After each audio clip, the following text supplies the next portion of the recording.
And print-on-demand services are now, really, really popular. And it's really exciting that you can upload your book and literally within 3 days, Amazon will deliver your book to you. That to me is just one of the more exciting elements now of self-publishing. You don't have to invest.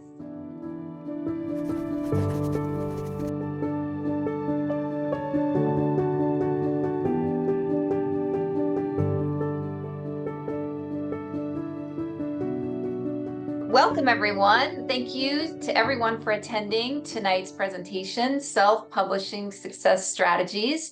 I'm Angie Dole. I'm a trained psychotherapist, so my background is in psychology. I'm a certified coach, and I'm a published author of more than 20 mental health assignment workbooks. I live in North Carolina with my 3 kids and my 3 cats. I've been writing since I was around 7 years old, so that has been a passion of mine pretty much since I was a little girl, and I had a yellow notebook where I wrote my first novel. So I've always loved writing, and now I'm actually doing it in my career, which is just phenomenal. So I'd love for this to be an interactive training. So feel free to type in your questions in the chat box as I go along.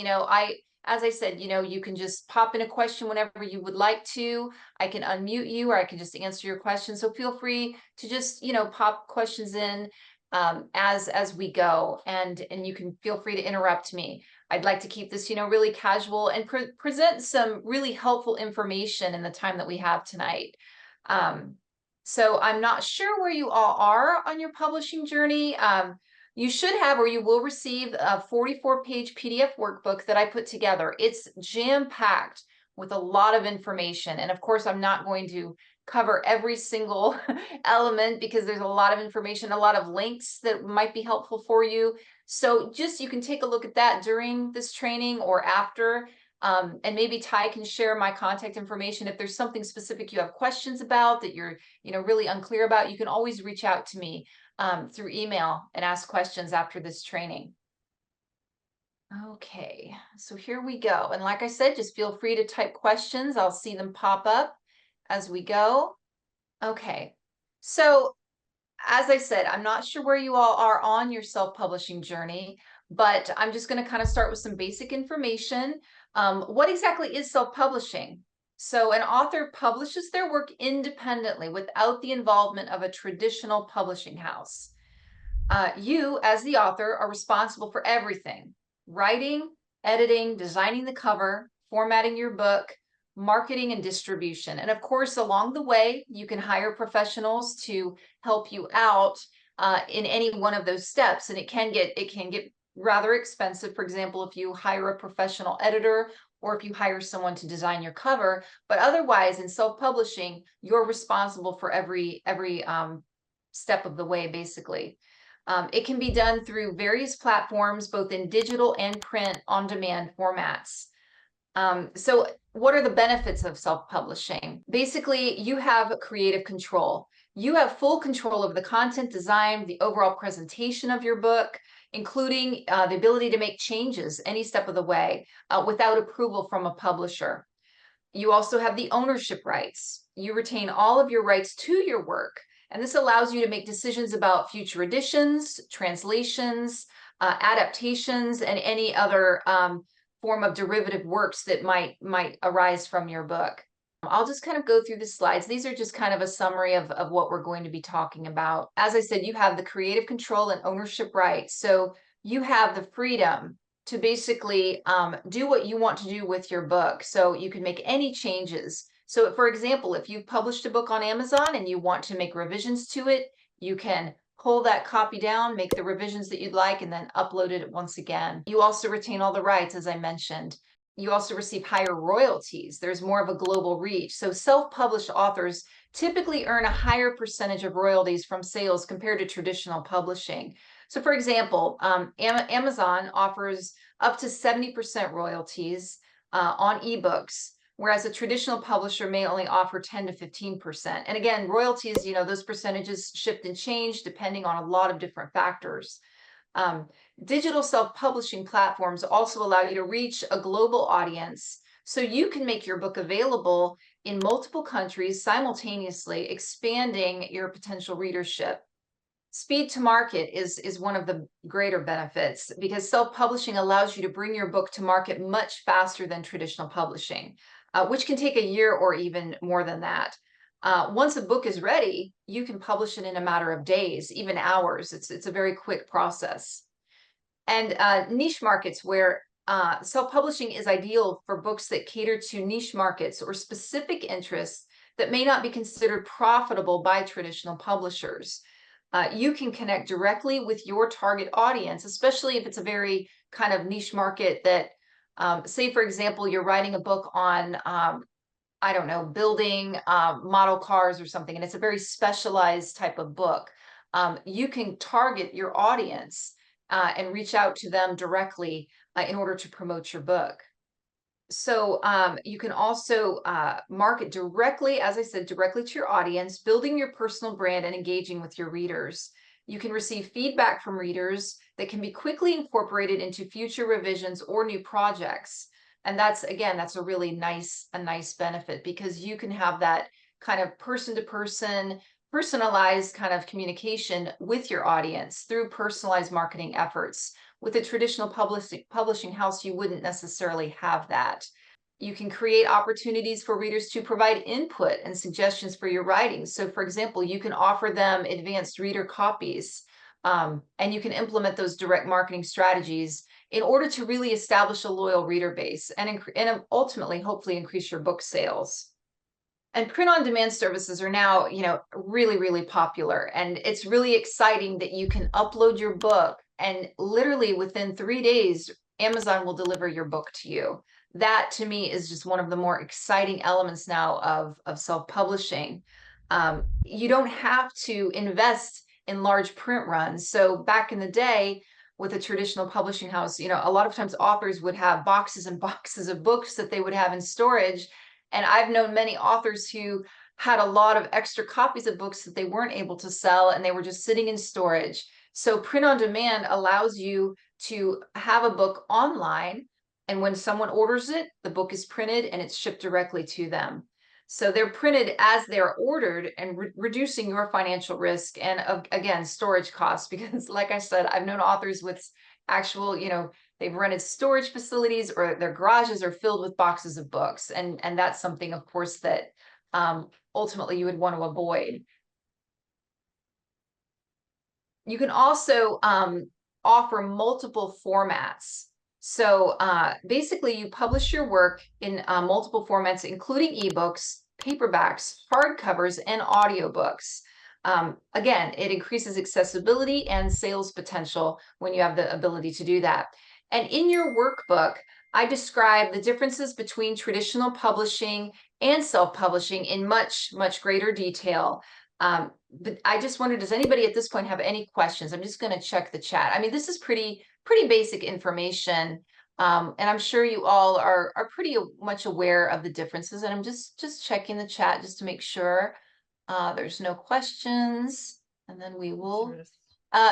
Yes, you will receive the replay. I think Ty mentioned that would be in your group once it's downloaded. One question: how do you get the readers to connect with you?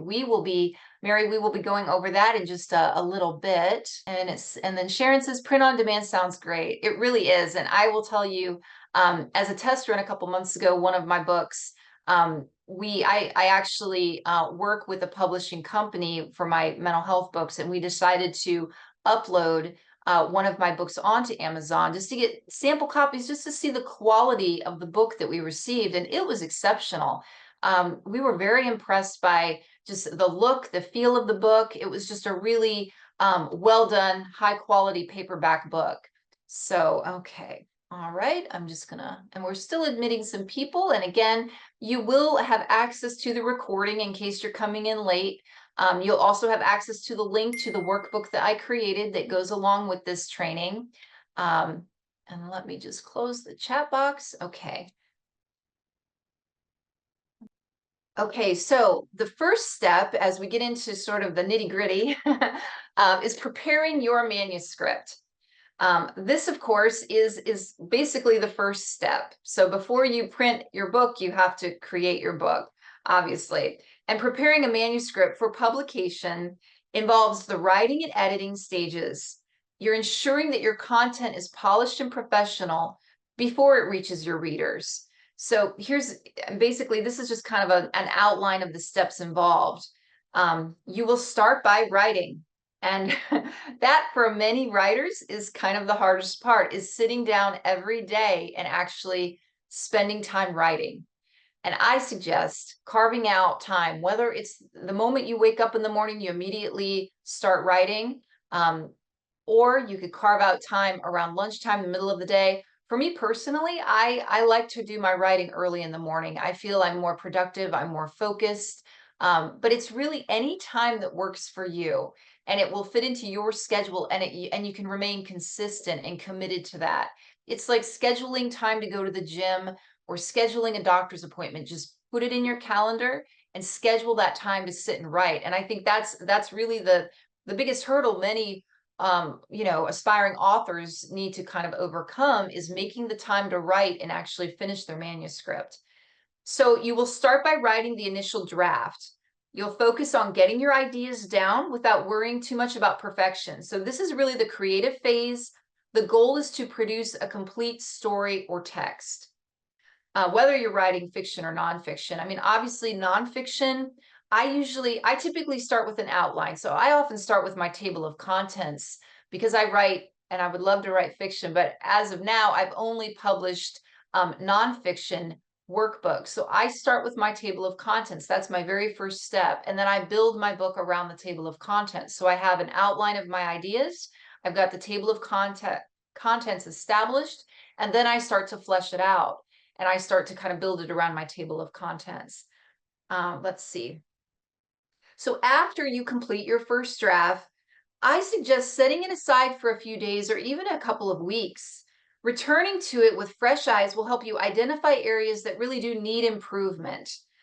Revisions may involve reorganizing the content, enhancing the plot, arguments that you're making, refining the language. So oftentimes I will revisit, once I've written the book, and I'll be like, wow, that section really should be here instead of there. So I'll kind of move things around so that it makes a little bit more sense. But when you're in the middle of writing, sometimes it's hard to have that perspective where, this doesn't make a lot of sense here, so I'm going to put it more toward the end of the book, for example.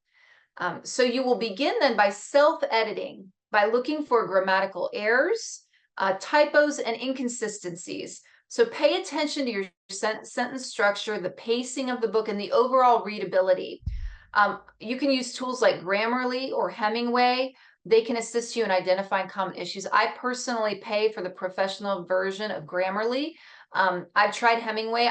It's really a matter of preference. They're both really great platforms. There may be other platforms, but personally, I use Grammarly. I just pay for the annual subscription to that, because as a writer, it's just a tool. It's part of my toolbox in terms of the resources that help me as an author. And I'm still letting people in, and I just want everyone to know that you will receive the recording of this training, that Ty put the link to the PDF workbook that goes along with this training. It's a 44-page workbook with a lot of links and a lot of additional information that I won't cover in the training, but you might want to check the chat box just to grab that link and download your workbook. And as I said, once Ty basically downloads and edits this training, it will be accessible in your members area.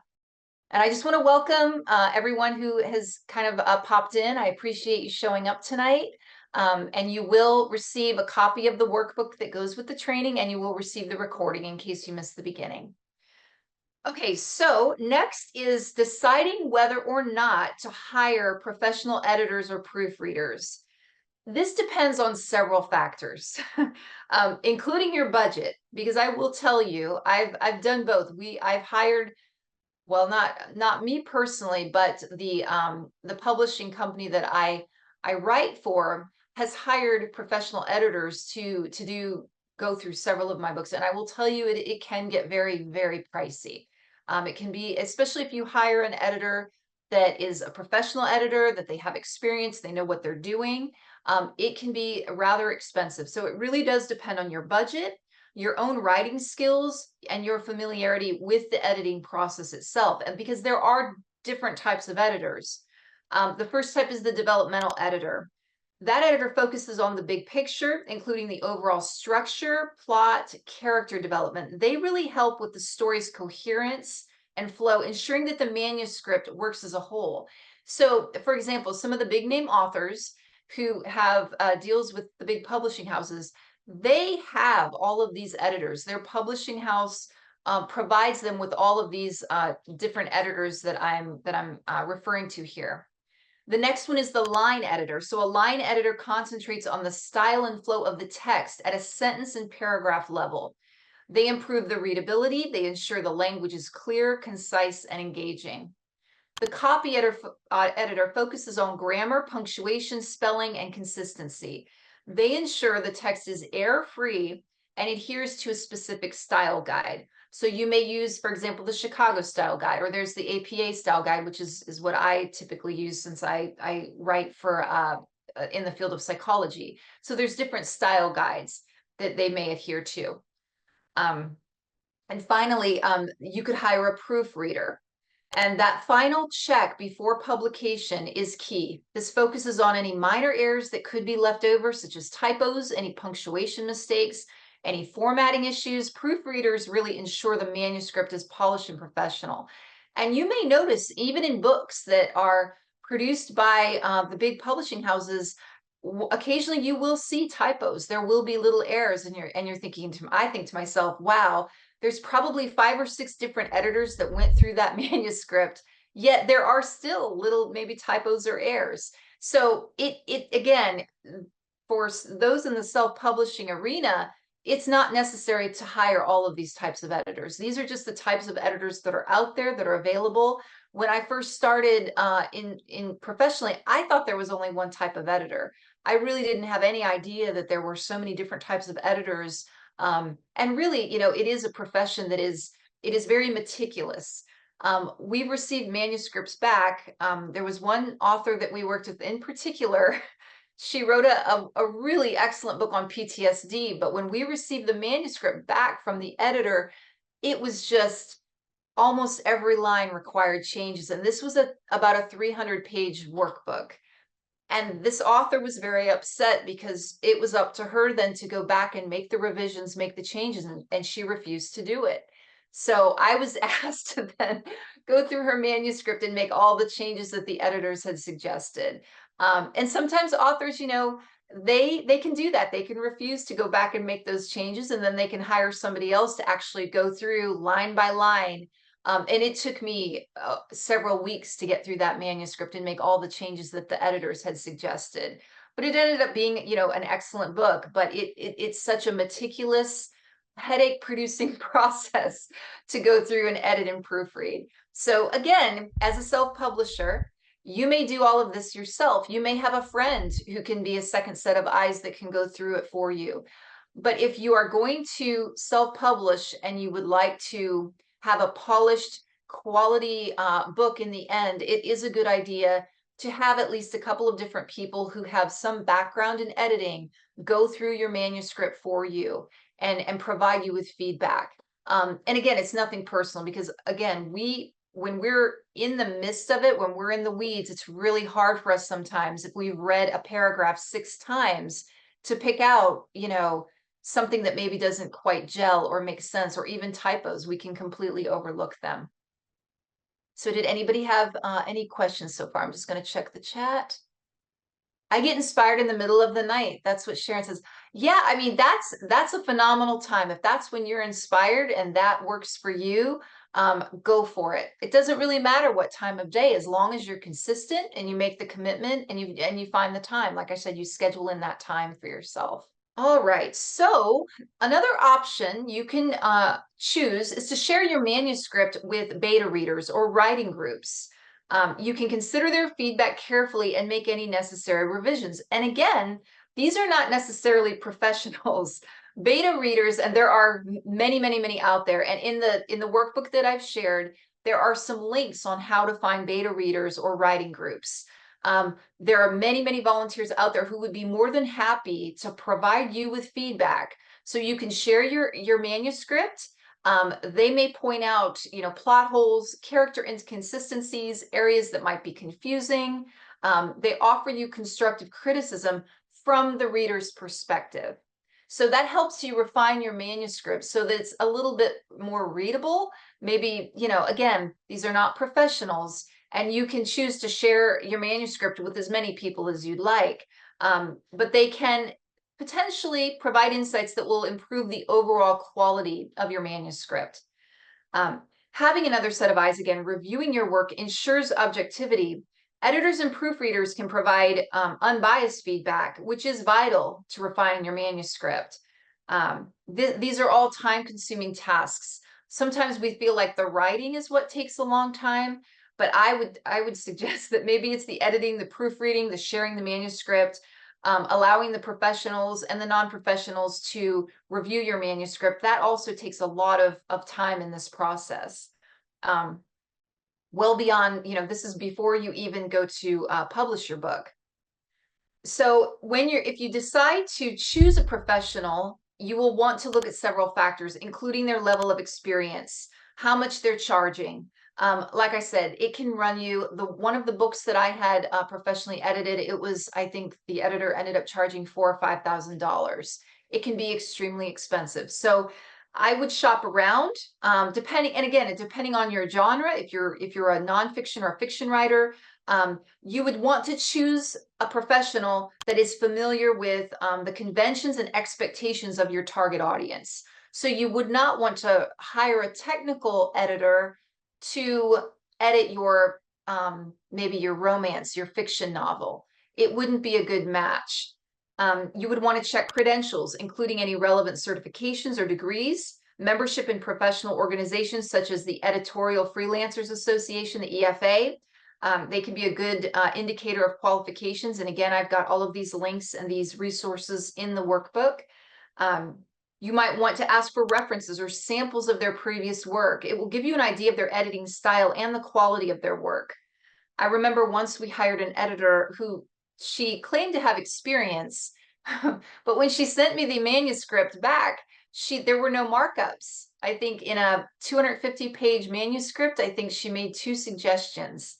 We didn't hire her again because I'm thinking, you know what? Did she even read through it? Did she even edit it? It was kind of shocking because typically when you get a manuscript back from a professional, there will be a lot of markups. It will be filled with the red ink, or in this case, usually they do the markups, in the Word document, and you can kind of check it off. It's not red ink as it was back in the day, but typically a professional will mark it up significantly.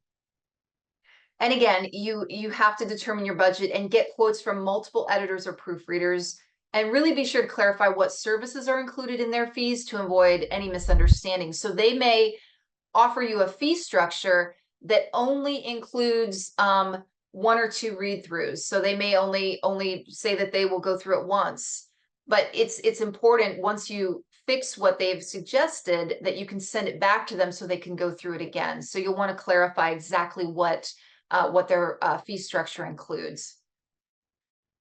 So this is just a recap about the importance of professional editing. And again, it's not so crucial that you hire professional editors or proofreaders. You just want to make sure that you are putting your manuscript in front of other people that can read through it. I am not a professional editor, but I have a lot of editing and proofreading experience. And for some of my friends, I've actually edited and proofread their manuscripts prior to publication. I do that, but I'm not in any way a professional, and I don't charge the professional fees. So it's just, you may know someone that's willing to do that for you, that may not be a professional, that may not charge you. They may do it just, out of the kindness of their heart, or because they just want to read what you've produced.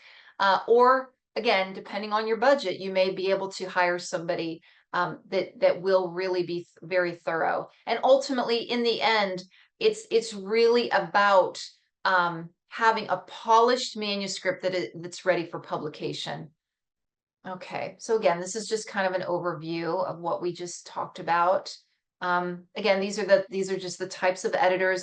I've really given a thorough kind of overview of all of this information in your workbook. So, and you can find it, of course, if you Google as well. Let's see, so we can just, so as a reminder, preparing your manuscript is a multi-step process. It involves careful writing, revising, and editing. While self-editing and feedback from your beta readers are essential, hiring professional editors and proofreaders will ultimately enhance the quality of your work. This is a major investment, as I said, but it does ensure that your manuscript is polished, error-free, and ready for publication, ultimately increasing its chances of success in a very competitive market. And I'm sure you all have had experiences where you've ordered a book, maybe it was print on demand, and it was clearly not edited, and it clearly wasn't ready for publication. And I think, you know, a lot of people do rush to produce, you know, and there's a lot of those books on Amazon because people want to produce quickly. They want to put as many books up as possible. They want a lot of sales. But sometimes those manuscripts are really not ready for publication. Sometimes you find errors. It's just a mess. And there's no judgment there. I understand why someone would want to produce as much as they can in a quick amount of time to try to make sales, that kind of thing. But to me, it's the quality is very important, and it really reflects on you as a professional, as an author. So anyway, just that's just kind of my own opinion. So again, this is just an overview of your effective manuscript preparation, the outline, writing consistently, revisions and edits, seeking feedback, and then again, just a little note about the importance of professional editing. Okay, so let's see. So this is just, again, another overview of manuscript preparation. Yeah, we went over that. Okay, so next is book formatting. So this is another really, really important element. Depending on which platform you choose to publish on, and there are many, and there are a lot of different formatting, but you want to make sure your manuscript is presented in a professional and reader-friendly manner across different platforms.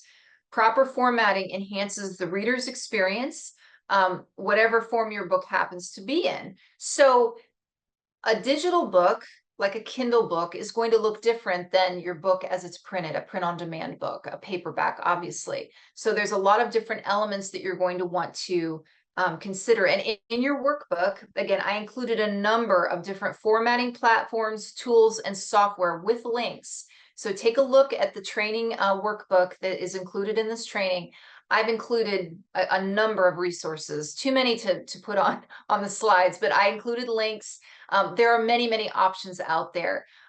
Three that I've kind of just highlighted here. I have no preference. I've used the Amazon Kindle formatting. I've used other platforms as well, but these are just three options. So Readsy is a free web-based tool for editing and formatting ebooks, and as well as print books.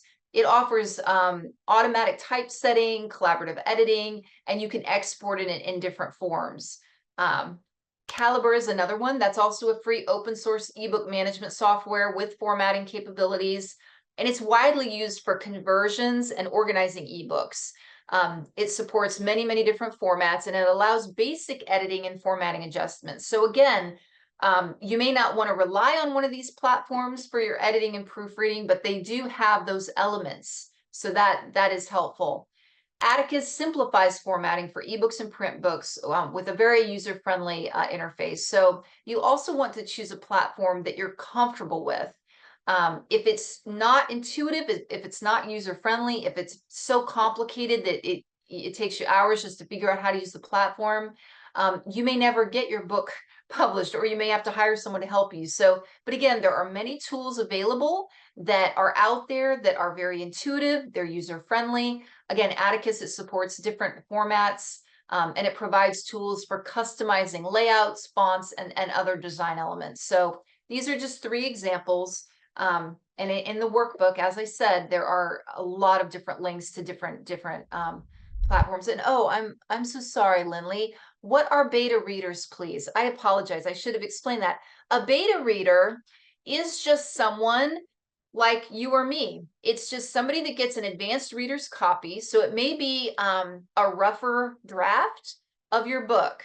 So a beta reader is somebody that is receiving a free copy of your book, and in exchange, they will offer you feedback. They will offer, maybe some suggestions about revisions, or like this doesn't make sense, or this character develop is very weak. They'll offer you suggestions, but they are not professionals. So in exchange for receiving your book, usually in digital form at this point, I mean, a few years ago, I remember receiving actual advanced reader copies in the mail. So I would receive those because I used to volunteer to do this a lot several years ago, back before print on demand and digital versions were readily available. So beta readers, again, in the workbook, I've got lots of links. You can find readers groups online.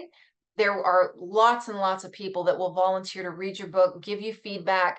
And again, these are non-professionals. So you can take what they say, with a grain of salt, but oftentimes they have a lot of experience, basically reading and offering feedback, and it can be extremely helpful.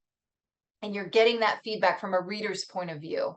So if a reader tells you, what, this plot line just doesn't make sense, an editor isn't telling you that, but if the reader's telling you that, then that's a piece of information that can be very valuable. What are the titles of some of my books? My books some of them are on Amazon. Some of them are sold on the counseling store, but my books are actually written for psychologists and social workers. So they're professional level books that like a therapist would use with their clients.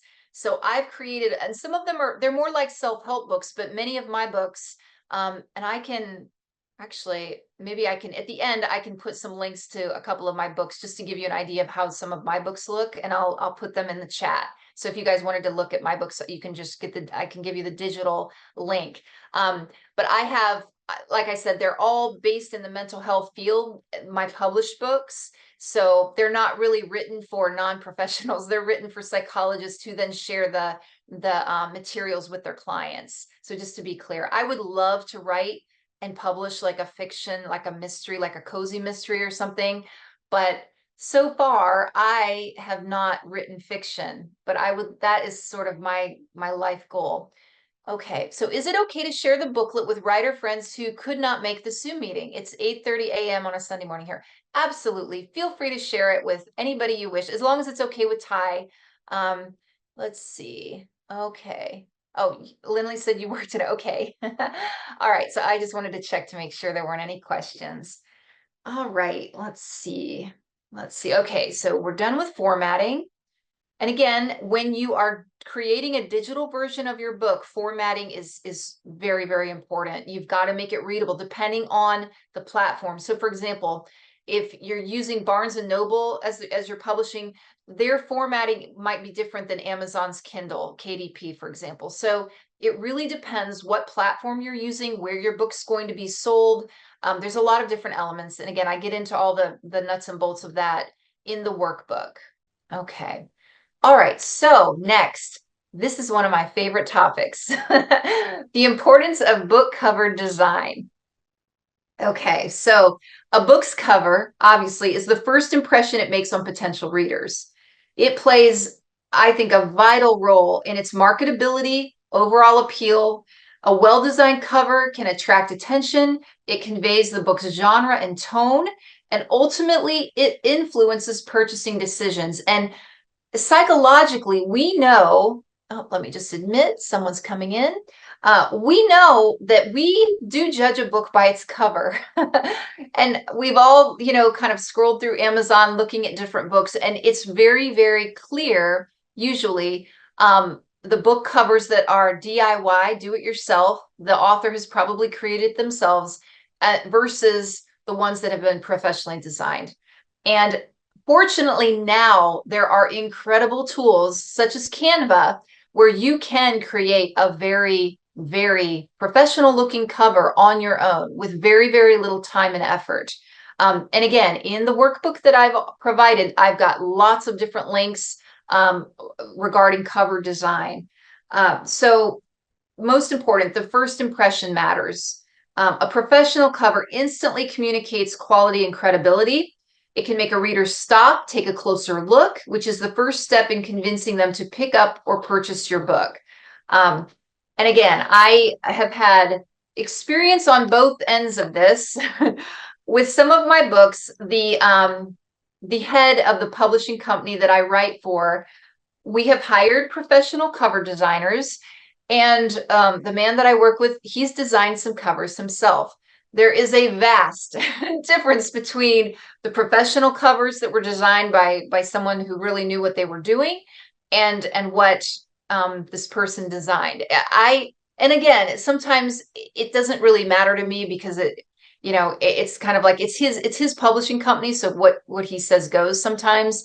But personally, I can tell the difference, and I really do prefer a professionally designed cover, especially, I guess, in the field that I write for, this field of psychology, because I'm marketing my books to professionals. So they want something that is sort of serious, professional looking. It's just kind of the audience that my books are geared toward.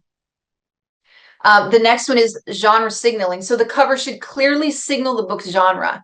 Readers often make quick judgments based on a cover design, and a well-designed cover helps them understand what exactly to expect from that book.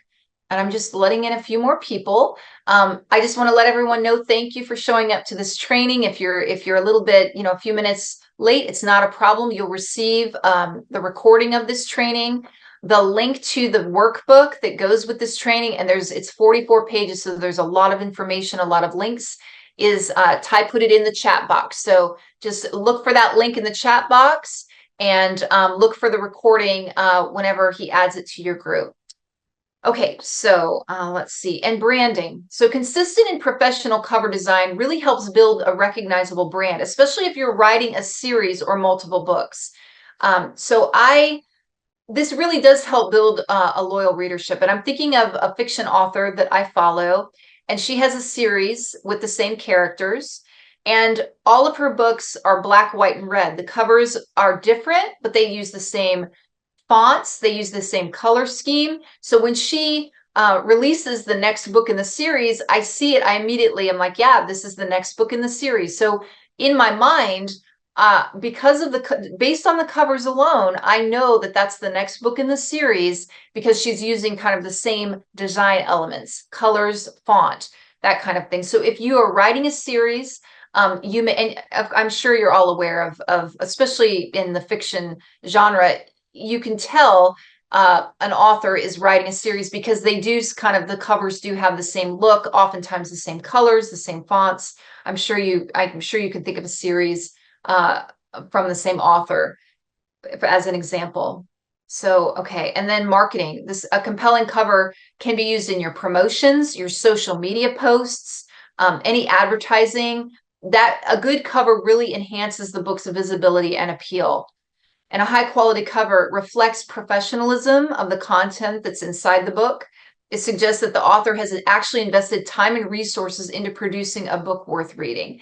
And again, that may not even be true. It may be an exceptional book, the best book that was ever written, but if it doesn't have a good cover, people may overlook it. They may not pick it up. They may not choose to purchase it on Amazon. They may not even really notice it on Amazon. The colors and design of your thumbnail on Amazon in particular, that's a whole class on its own in terms of how to design a cover so that it really stands out, so that it's not just kind of melting into the background. There's certain colors, there's just certain ways to design it. And as I said, you can pay a professional to design your cover, or you can do it yourself. As I said, now with Canva and other platforms, it is very, very easy to design your own cover. It take some time and some kind of thoughtfulness about, what your intentions are with your cover. And a DIY design can be very, very cost effective. Canva, I think, is $14.99 a month. I have the professional version of Canva. I use it all the time. You can create a professional looking cover in Canva, but it may lack polish if you're not considering all the important elements to really make that book stand out. So again, this is just kind of an overview of DIY, do it yourself versus professional cover design. And again, sometimes writers will jump the gun. They will think, okay, I'm going to design my cover before I even start writing my book. I would suggest not doing that just because it's kind of not a good use of time. But I would get the flavor and tone of your book so that way, if you are designing it yourself, you have a better idea of how this is a finished manuscript. Okay, now I'm ready to design the cover. I know how I want this book to be presented. Um, okay, so let's see. Oh, there's someone else coming in. Okay, let me just check the chat, see if there are any questions. Oh, and I have not answered this question. Thank you, Lindley. There are now AI designed covers. Yes, I have not personally yet tried AI to design covers. I mean, I use AI virtually every day, but I will say I have not tried an AI design cover. A lot of the images that and again, this has been like several months ago when I used AI to design images, I wasn't really thrilled with the output. But I think by now, probably they have refined the process of, and I'm sure again, I haven't personally, so I can't tell you whether or not, I don't have an opinion on AI design book covers, but I imagine there are really good sites now. Um, as I said, a few months ago, I was playing around just to try to create images, that kind of thing with the AI, and I wasn't incredibly impressed. But I know by now things are really probably far better than when I was first testing it, because the field of AI, as you know, it has progressed really, really rapidly. And we can pretty much produce anything using AI at this point. I used AI actually to create this PowerPoint presentation, and it took me only a few minutes. I mean, creating slides in the past would take hours, and now AI will pretty much just pull together the information, make it look pretty, and it may do the same with covers. But I cannot, as I said, I can't speak to that. I don't have an opinion because I haven't tried it. But that is something I think I will look into, simply because I'm curious, because that's something, if it does do a really good job and it looks professional, then I would certainly recommend it. But I can't recommend it yet because I haven't tried it. All right, so this is just, again, just kind of an overview of the pros and cons of a DIY versus professional cover design. This is, again, a very, very important part of what you're considering as your prior to publication. So there are key elements of book cover design. And again, I really went through kind of the pros and cons in the workbook. I won't read through all of those right now. You can just take a look at the book. It's pretty obvious. Hiring a professional is going to, it depends on your budget, but it can be very expensive to have a professional cover created. Prices can range from hundreds to thousands of dollars, depending on who you hire and depending on the designer's reputation. There are many websites, designers that will create covers for you if it's in your budget, and if you're not interested in spending the time doing it yourself. Professionals also have the skills and experience to create really visually appealing and genre appropriate covers. So say, if, for example, you're writing a mystery novel, you would want to hire a designer that has created mystery novel covers, and you would want to see samples of their work to ensure that they're, what they're producing is along the lines of what you're looking for. Um, let's see. Okay, DIY, of course, is much less expensive, and you can use free and low cost options such as Canva. You have complete control ultimately over how that cover looks, if you're doing it yourself. Let's see. So, but without professional skills, the design might not be as polished. And again, I'm sure all of you can think of examples that you've seen on Amazon or other platforms. It's pretty obvious the professionally designed covers versus the ones that were DIY. And that there's no judgment on that. I just think potentially it will maybe limit sales, reduce sales. The book may not sell as well if it doesn't have a really appealing cover that looks professional. But again, with a little practice and time, any one of you could design a cover in Canva or another platform. It's very, very easy. Canva is very intuitive and very easy to use. Okay, so some key elements of a book cover design, of some of the things you want to consider. You'll really want to consider your genre. Again, study the covers of best-selling books in your genre to understand what elements appeal to your target audience. Each genre has its own visual cues, such as certain colors, fonts, imagery. For example, my book on executive functioning skills for adults with ADHD, my cover is not going to look anything like a fiction book's cover, for example. So the genre is very, very important. I'm designing my covers thinking about marketing to my audience, which are psychologists, social workers, mental health professionals. So the audience is very important. The genre you're writing in is extremely important. And the colors, the visuals, the images that you're using, the fonts, all of that is critical. So imagine a book that's, say, in the horror or thriller genre. That cover might, use red or black or kind of sharp imagery versus a cozy mystery, which might have pictures of a tea shop and a cat, that kind of thing. So, these are pretty obvious examples. Simplicity is really key. You want to avoid cluttered designs. A simple, clean cover with a strong focal point is more likely to grab attention and be memorable. Again, considering the colors, considering an image, you don't want the cover to be too cluttered. Use high quality images, of course.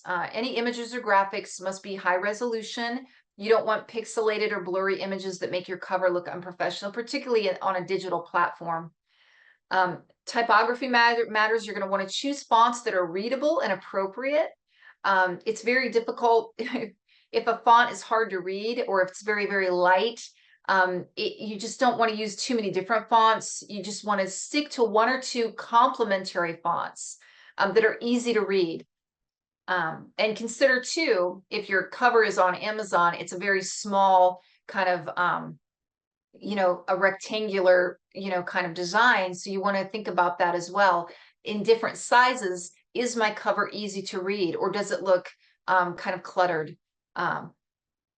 You will make sure that your title and your name are legible, even in the thumbnail size. So they need to, the title and your name really do need to stand out against the background and not get lost in the design of the cover. Again, consistent branding. If you're writing a series, you maintain a consistent design theme across all the book covers. This helps with brand recognition, as we talked about, and it makes the series really visually cohesive. Before finalizing your cover, you might want to seek feedback from other people. You can share it with your beta readers, a writing group, or use platforms like social media to get opinions. So there are certain authors I follow, and they might stick 3 different cover designs and ask their audience, what do you prefer? Do you have any, feedback on these different cover designs? And that's a really free, great way to get people's opinions. If you're just not sure, if you're torn between, oh, I like this cover, but maybe this cover is a little bit better. You could hire a professional. Even if you design the cover yourself, consider hiring someone just to review your design, make any necessary adjustments, just to ensure that it meets professional standards. And then does anybody have any questions about cover design? Let me just check the chat really quickly just to see. Yeah, I think it's Alara. That's a really great point. AI is not copyrightable at this point. So if someone copies your cover, you have no recourse. Excellent point. Which is one of the issues with AI is, it's kind of this new, kind of a new frontier that it's still, things are being worked out, but that is a really excellent point. Thank you. Thank you for making that point. As I said, I use AI, but in terms of creating my own covers, my manuscripts, my design, I don't know as much about the ins and outs of using AI. So I'm very, very cautious. Again, AI is an excellent tool, but it's very much a new frontier. All right, and Mary says, I'm writing a children's book about the death of a cat. I'm thinking of bright colors in the beginning and then in black and white when the cat dies. How is that? I think that sounds really heartwarming. That's a really creative and beautiful idea. I would love to see, once you kind of have it fleshed out, I would love to see what you've produced, because I think that's a neat idea. Thank you for sharing that. And I'd love to hear about all of everyone's projects. If you want to put it in the chat, I'm very curious. And I love the fact that you all are, making the commitment to write and that you're interested in self-publishing. I just think it's awesome. So thank you for that, Mary. Okay, so let's see. Okay, next.